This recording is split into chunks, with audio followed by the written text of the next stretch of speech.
Professor of International Relations and Strategic Studies at the University of Lagos, Nigeria, and Yemi Adamalekun, Executive Director in Office Enough, the spokesperson of the National Population Commission, talking about the NPC, National Population Commission of Nigeria, being ready to spend 869 billion of taxpayers' money to conduct a census 17 years after the last one was conducted, and how the NPC is promising us that this will be technology-driven, digital-driven, and how prepared that they are. Well, what is the wisdom in having a census almost immediately after a very contentious general election?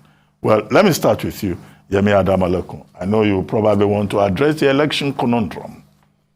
Well, actually, before election, I'll start with NPC. Okay. I think, and it's tied to elections, I think it's critical to have reviewed INEC's processes and what went wrong with INEC's technology, quote unquote, before we're allowed to have a census in this country. Especially given your point that NPC is shouting or quite eager to say that we're going to use a digital process to have our census. And I think we shouldn't take it for granted that it would work. The same lessons we've learned from INEC. What's the technology platform? Is it been tested? Who's using it? Who designed it? How is it meant to work? For census that's supposed to start on March 29th, that they haven't started talking to Nigerians about it, and which is why I like your question, is this going to be postponed? And I think we should postpone it, certainly. Even though to your, I guess, larger question, should we even have it this year at all? But anyway, and I haven't said that, your conversation with Festus Okoye I found very interesting. For an agency that's trying to, or well, should be trying to rebuild trust with Nigerians, given what happened 2 weeks ago and what has happened in the interim, I don't think he did a very good job. I found his answers a bit evasive, and he wasn't, the posture of INEC that I read is that we will do what we are asked to do. We're not going to go out of our way to try and make everybody feel comfortable, to try and educate, to be proactive about carrying Nigerians along on this journey. Before elections, very vocal about we have done this, we will do this, we will do this. Now elections have happened, now more or less silent and only speaking when they're kind of forced to, or not being proactive about taking Nigerians along. And I think that's very unfortunate. Based on INEC's promises pre-elections, there was a lot of faith in the process, and Nigerians believed that we would have a free, fair, and credible election that was transparent, leveraging on technology. That hasn't happened in phase one, but INEC is not being intentional about rebuilding trust in the process itself, and we have elections next weekend.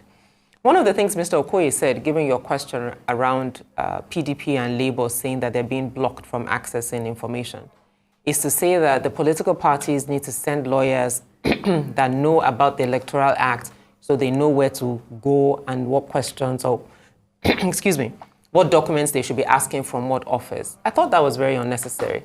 If you put the political parties in a room and take them through the process, that, okay, this thing has gone to court, the three of you want access to our documents, this is what this is what it does. This is what this is what it does. If you need this, this is how it happens. Then it makes the process a lot easier for everybody because there's clarity around what is needed and where that data is.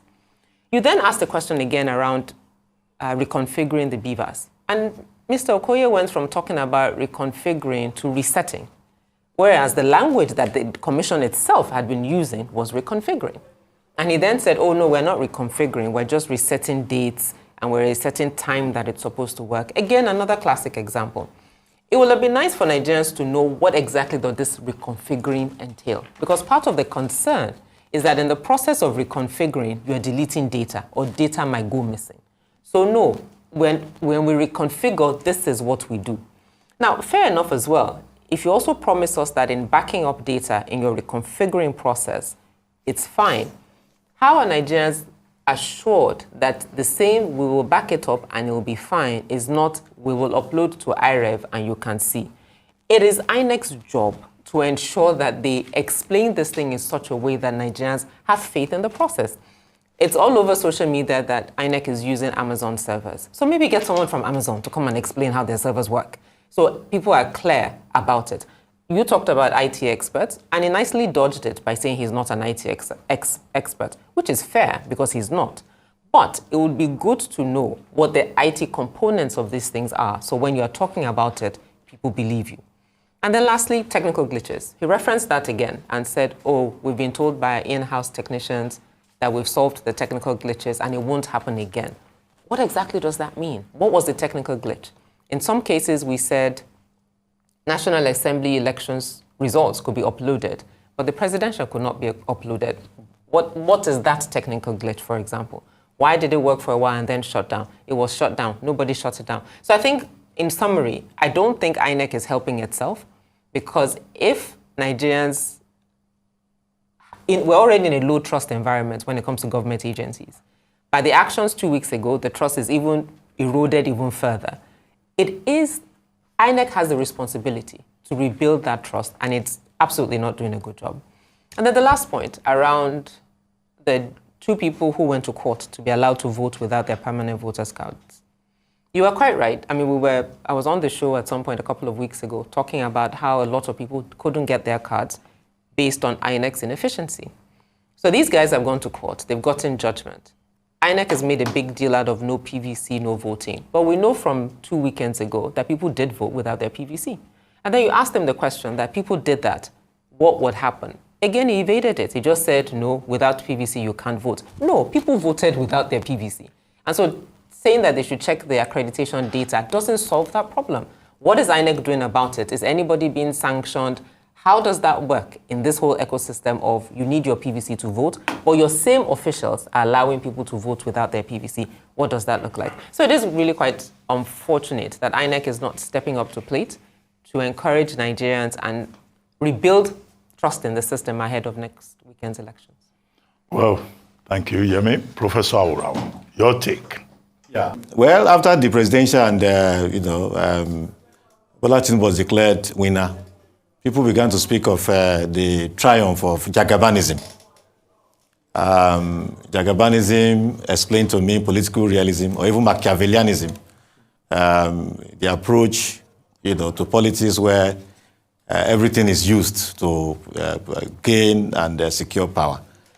But I was thinking that Jagabanism should be, an approach where an individual uses fair means and legal means to gain power. INEC would have helped. If the elections were free, fair, they did what, they promised, it would have helped for us to establish, who Nigerians voted for. And, that would confer legitimacy on the mandate. So INEC does not seem to understand and appreciate the enormity of the importance of his assignment. And we still have a couple of days to the governorship election. I hope they will be able to, do better than all these things we are hearing that are not specific. Take, for instance, the question regarding people voting without PVC. How was it supposed to be possible for somebody to vote without PVC, given the way the structure of the election is supposed to be? But it is confirmed that people voted without PVCs. And several other things that, of course, INEC has admitted that a whole lot went wrong. They didn't do quite well, in the course of the election.